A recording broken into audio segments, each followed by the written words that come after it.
Em nome do Pai que me criou, do Filho que me resgatou e do Espírito Santo que me santificou. Divina vontade, reina na minha vontade. Ó minha mãe, eu te amo e tu me amas.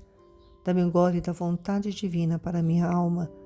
E me abençoa, Mãe, para que todas as minhas ações sejam feitas diante de vossos olhos maternais. Amém, fiat. Vinde, Espírito Santo, vinde por meio da poderosa intercessão do Imaculado Coração de Maria, vossa amadíssima esposa e nossa mãe. Amém.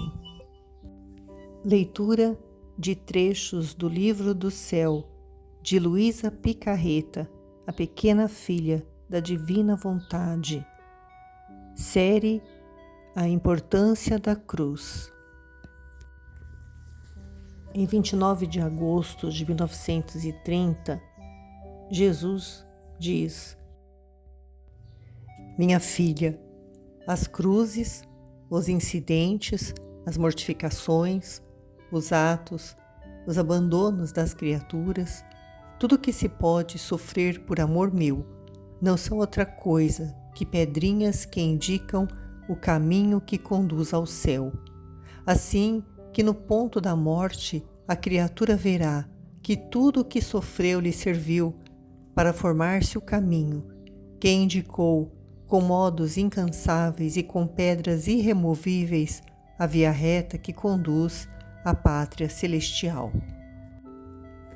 E se tudo o que a minha providência dispôs que sofresse, o sofreu para cumprir a minha divina vontade, para receber não a pena, mas um ato da sua vida divina, formará tantos sóis por quantos atos fez e penas sofreu, de modo que se verá seu caminho à direita e à esquerda, assinalado por sóis, que, tomando-a e investindo-a com a sua luz, a conduzirão às regiões celestes.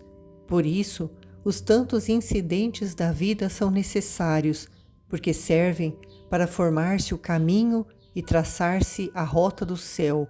Se não se formam os caminhos, torna-se difícil ir de um país a outro. Muito mais, torna-se difícil chegar à glória eterna. 16 de abril de 1933, Jesus diz: Para mim, tomar o alimento não era necessário, mas tomava-o para fazer correr mais amor e fazer novas conquistas e triunfos. Assim, que dava o curso às coisas mais humildes e baixas da vida, que para mim não eram necessárias, mas o fazia para formar tantas vias distintas para fazer correr o meu amor e formar novas conquistas e triunfos sobre a humanidade, para fazer dela um dom a quem tanto amava. E por isso, quem não recebe meu amor e não me ama, forma meu mais duro martírio e põe na cruz o meu amor. Mas sigo adiante. Para formar a redenção, bastava uma lágrima, um suspiro, mas o meu amor não teria ficado contente, podendo dar e fazer demais. Teria ficado dificultado em si mesmo e não poderia ter dado a glória de dizer: tudo fiz, tudo sofri, tudo te dei. Minhas conquistas são superabundantes, meu triunfo é completo. Posso dizer que cheguei até confundir a ingratidão humana com meu amor, com os meus excessos e com penas inauditas. Por isso, eu mesmo, em cada pena, punha a intensidade da dor mais intensa e acerbo, as confusões mais humilhantes, as barbáries mais cruéis. E depois que a circundava de todos os efeitos mais dolorosos que só um homem Deus podia sofrer, me exporia a sofrê-la. E as admiráveis conquistas em minhas penas e o pleno triunfo que fazia meu amor, ninguém poderia me tocar se eu não o quisesse. E aqui está todo o segredo. Minhas penas eram voluntárias, queridas por mim, e por isso contém o milagroso segredo, a força vencedora, o amor que compunge e tem virtude de abarcar o mundo e mudar a face da terra. 20 de abril de 1938. Com o tenho sede de Jesus na cruz, continua ainda a gritar a cada coração: tenho sede. A verdadeira ressurreição está em ressurgir no querer divino. A quem vive nele, nada lhe é negado. Jesus diz: minha filha boa, a pena que mais me trespassou sobre a cruz foi minha sede ardente. Me sentia queimado vivo. Todos os humores vitais tinham saído por minhas chagas, que como tantas bocas queimavam e sentiam uma sede ardente que queriam apagar. Tanto que não podendo me conter, gritei: sede! Esta sede permanece sempre no ato de dizer: tenho sede. Não termino jamais de dizê-lo. Com minhas chagas abertas e com minha boca queimada, digo sempre: eu ardo, tenho sede. Dá-me uma gota do teu amor para dar um pequeno refresco à minha sede ardente. Portanto, em tudo o que a criatura faz, eu repito-lhe sempre com a minha boca aberta e queimada pela sede: dá-me de beber, tenho sede ardente. E como minha humanidade deslocada e chagada tinha um só grito: tenho sede, por isso, conforme a criatura caminha, eu grito a seus passos com a minha boca ardida: me dê seus passos feitos por meu amor para acalmar a minha sede. Se age, peço-lhe suas obras feitas só por meu amor para refresco de minha sede ardente. Se fala, peço-lhe suas palavras. Se pensa, peço-lhe seus pensamentos como tantas gotinhas de amor para aliviar a minha sede ardente. Não era somente minha boca que se queimava, mas toda a minha santidade, a minha santíssima humanidade sentia a extrema necessidade de um banho de refresco ao fogo ardente de amor que me queimava.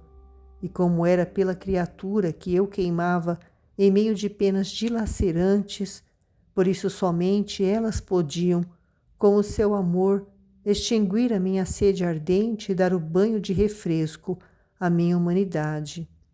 Agora, este grito sede, deixei-o em minha vontade, e ela tomava o empenho de fazê-lo ouvir a cada instante nos ouvidos das criaturas, para movê-las à compaixão de minha sede ardente, para dar-lhes meu banho de amor e receber seu banho de amor, ainda que sejam pequenas gotinhas, como alívio da minha sede que me devora. Mas quem me escuta? Quem tem compaixão de mim? Só quem vive em minha vontade. Todos os demais se fazem surdos e aumentam com sua ingratidão minha sede, o que me deixa intranquilo, sem esperança de alívio. E não só o meu sede, mas tudo o que fiz e disse o deixei em minha vontade. Estou sempre em ato de dizer à minha mãe sofredora: mãe, eis seus filhos. E a coloca a seu lado como ajuda, por guia, para fazê-la amar por filhos, e ela a cada instante se sente pondo por seu filho ao lado de seus filhos, e como os ama como uma mãe, e lhes dá a sua maternidade para me fazer amar por eles como ela me ama. E não só isto, mas também, ao dar a sua maternidade, põe um amor perfeito entre as criaturas, a fim de que se amem entre elas com amor materno, que é amor de sacrifício, de desinteresse e constante.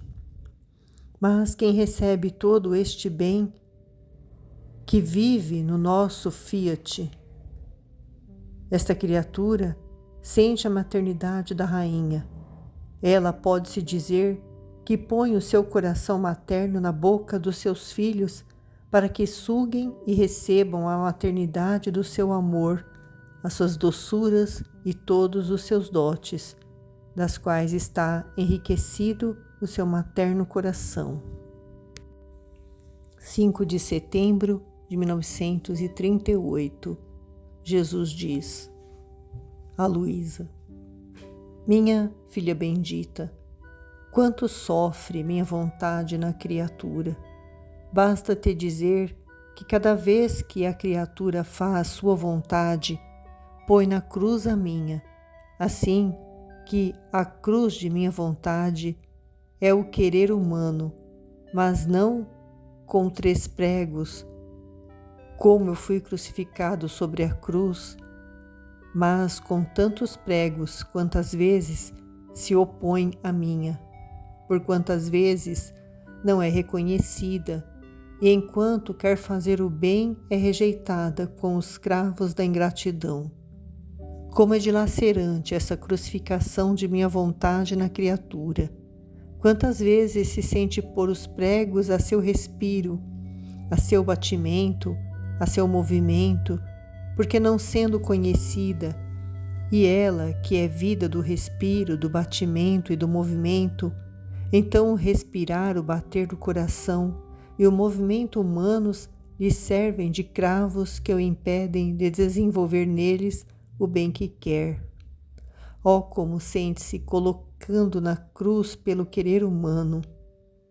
Ela, com o seu movimento divino, quer fazer despontar o dia do movimento humano, e a criatura põe na cruz o movimento divino, e com o seu movimento faz despontar a noite e põe na cruz a luz. Como se magoa a minha luz ao ver-se reprimida, crucificada, posta em um estado de incapacidade pelo querer humano. Minha vontade, com o seu respiro, quer fazer respirar ao respiro da criatura para lhe dar a vida de sua santidade, de sua força, e a criatura, ao não recebê-la, lhe põe o prego do pecado, de suas paixões e fraquezas. Pobre de minha vontade, em que estado de dor e de contínua crucificação se encontra no querer humano. Este não faz outra coisa senão pôr na cruz o nosso amor, e todos os bens que queremos dar-lhe são enchidos com seus pregos. Só quem vive em minha vontade não a põe na cruz, mas posso dizer que eu formo sua cruz. Mas é muito diferente sua cruz da minha.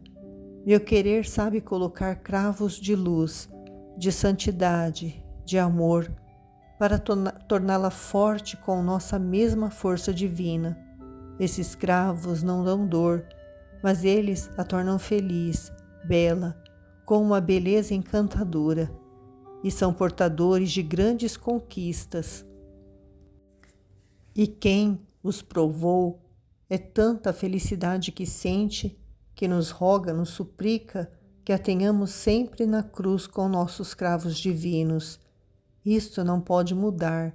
Se as duas vontades, humana e divina, não estiverem unidas, a sua formará a nossa cruz e a nossa a sua. Aliás, é tanto o nosso amor e o nosso zelo que não lhe deixamos nem sequer um respiro sem o nosso cravo de luz e de amor, para tê-la sempre conosco, para poder dizer: o que fazemos, nós fazê-la, e quer o que nós queremos. No volume 1, Jesus diz a Luísa: pobre filha, vem a mim que te quero consolar. Tu tens razão em que sofres, mas é que não te lembras que também eu, ó, quanto mais sofri. Até certo momento, minhas penas foram ocultas, mas quando chegou a vontade do Pai de sofrer em público, rapidamente saía a encontrar confusões, opróbrios, desprezos, até ser despojado de minhas vestes estar nu no meio de um povo numerosíssimo, poderia imaginar confusão maior que esta? Minha natureza sentia muito este tipo de sofrimento, mas tinha os olhos fixos à vontade do Pai e oferecia essas penas em reparação de tantos que cometem as mais nefastas ações publicamente, diante dos olhos de muitos, vangloriando-se sem a mínima vergonha. Ele dizia: Pai, aceita as minhas confusões e a minha desonra em reparação de tantos que têm a audácia de te ofender tão livremente, sem o mínimo desgosto. Perdoa-lhes, dá-lhe luz, a fim de que vejam a fealdade do pecado e se convertam. Tu não sabes que os mais belos presentes que posso dar às almas que amo são as cruzes e as penas? Tu és uma criança ainda no caminho da cruz, por isso te sentes muito fraca. Quando tiveres crescido e tiveres conhecido como é precioso sofrer, então se sentirás mais forte. Por isso apoia-te em mim, repousa, porque assim adquirirás força. No volume 1, trecho 49, Jesus fala sobre o matrimônio da cruz. Ele diz: Minha esposa, as virtudes tornam-se fracas se não forem corroboradas, fortificadas pelo enxerto da cruz. Antes de minha vinda à terra, as penas, as confusões, os opróbios, as calúnias, as dores, a pobreza, as enfermidades, especialmente a cruz, eram consideradas como opróbios, mas desde que foram carregadas por mim, todos ficaram santificados e divinizados por meu contato, de forma que todos eles mudaram de aparência e se tornaram doces, agradáveis, e a alma, que tem o bem de ter algum deles, fica honrada, e isto porque recebeu a insígnia de mim, Filho de Deus, e só experimenta o contrário quem só vê e se detém na casca da cruz, e encontrando o amargo se desgosta, se lamenta, e parece que lhe chegou uma desgraça. Mas quem arroja-se dentro, encontrando o seu sabor, aí forma sua felicidade. Minha filha amada, não desejo outra coisa que crucificar-te na alma e no corpo. Em um trecho do volume 1, Jesus diz: Se tu soubesses que bem a cruz contém em si, como torna preciosa a alma, que joia de inestimável valor adquire quem tem o bem de possuir os sofrimentos. Basta dizer-te somente que, vindo à terra, não escolhi as riquezas, os prazeres, mas tive, como amadas e íntimas irmãs, a cruz, a pobreza, os sofrimentos e as ignomínias. Diz Luísa. Enquanto assim dizia, mostrava um gosto tal, uma alegria pelo sofrimento, que essas palavras me trespassavam o coração como tantos dardos ardentes, tanto que me sentia faltar a vida, se o Senhor não me concedia o sofrer, e com toda a força e a voz que tinha, não fazia outra coisa que lhe dizer: Esposo Santo, dá-me o sofrer, dá-me as cruzes, só com isto saberei que me amas, se me contentares com as cruzes e com os sofrimentos. No trecho 53 do volume 1, Luísa escreve: Uma manhã, 14 de setembro de 1899, era o dia da exaltação à Santa Cruz, e meu doce Jesus transportou-me aos lugares santos, mas antes disse-me tantas coisas da virtude da cruz, não me lembro de tudo, apenas alguma coisa. Ele disse: Amada minha, queres ser mais bela? A cruz te dará os traços mais belos que se podem encontrar tanto no céu como na terra, tanto de apaixonar a Deus, que contém em si todas as belezas. Queres tu estar cheia de imensas riquezas, não por breve tempo, mas por toda a eternidade? Pois bem, a cruz te fornecerá todas as espécies de riquezas, desde os mínimos centavos, como são as pequenas cruzes, até as maiores somas, que são as cruzes mais pesadas. Porém, os homens que são tão ávidos por ganhar um centavo temporal, que logo deverão deixar, não se preocupam em adquirir um centavo eterno. E quando eu, tendo compaixão deles, vendo sua despreocupação por tudo que se refere ao eterno, benignamente lhes ofereço a oportunidade, em vez de apreciá-la, se indignam e me ofendem. Que loucura humana! Parece que a entendem ao contrário. Minha dileta, na cruz estão todos os triunfos, todas as vitórias e as maiores aquisições. Para ti não deve haver outro alvo senão a cruz, e esta te bastará por tudo. Hoje quero te contentar. Aquela cruz que até agora não bastava para poder te estender e crucificar-te completamente, é a cruz que tens levado até agora. Portanto, devendo crucificar-te completamente, tens necessidade de que se faça descer novas cruzes sobre ti. Então, aquela cruz que até agora levaste, a levarei ao céu para mostrá-la a toda a corte celestial como penhor de teu amor, e outra maior farei descer do céu para poder satisfazer meus ardentes anseios que tenho sobre ti. No trecho 55 do volume 1, intitulado O Juízo da Cruz, Jesus diz: Amada minha, a cruz faz distinguir os réprobos dos predestinados. Bem como no dia do juízo, os bons se alegrarão ao ver a cruz, assim desde agora se pode ver se algum se salvará ou se perderá. Se ao apresentar-se à cruz, a alma a abraça, com resignação a leva, com paciência a beija e agradece a mão que a envia, é sinal de que é salvo. Se ao contrário, ao apresentar-se à cruz irrita-se, despreza-se e até me ofende, pode-se dizer que é um sinal de que essa alma se encaminha pela via do inferno. Assim farão os réprobos no dia do juízo, que ao ver a cruz se afligirão e blasfemarão.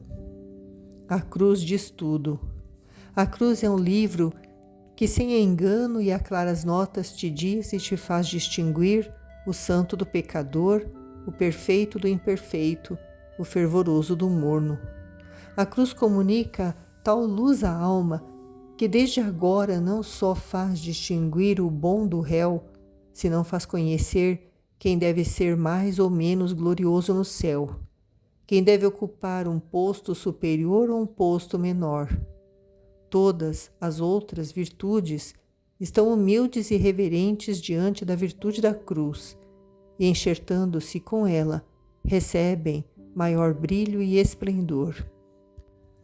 Em 31 de março de 1899, Jesus diz: Muitas são as chagas que me fizeram sofrer em minha paixão, mas uma foi a cruz.